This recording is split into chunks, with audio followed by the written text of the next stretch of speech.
Hello बच्चों, let's read the question. The question says that how are soluble salts prepared by the direct combinations?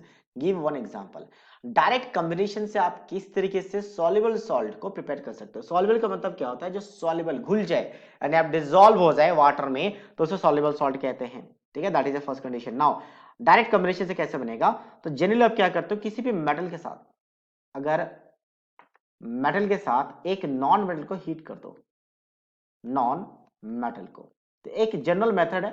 ठीक है, ऐसा नहीं कि किसी भी मेटल को किसी भी नॉन मेटल के साथ हीट कर दो तो सॉल्ट बन जाएगा। तो मेटल को नॉन मेटल के साथ, इस सिंबल का मतलब होता है हीटिंग, तो यहां से क्या बनता है आपका सॉल्युबल सॉल्ट बनता है।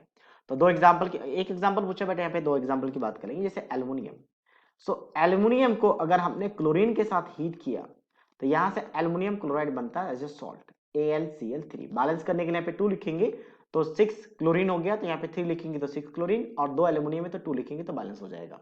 ठीक है, सो बेसिकली क्या किया जाता है, बाय हीटिंग, ऐसा लिख सकते हैं बाय हीटिंग। डायरेक्ट कॉम्बिनेशन से होता है, लेकिन कंडीशन क्या है? बाय हीटिंग नॉन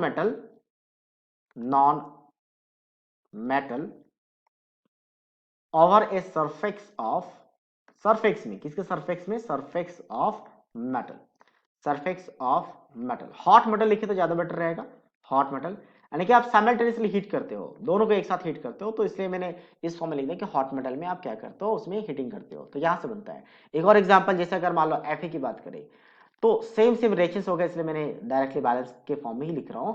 तो इसके साथ रिएक्ट करके क्या बनाती है? Twice of FeCl3।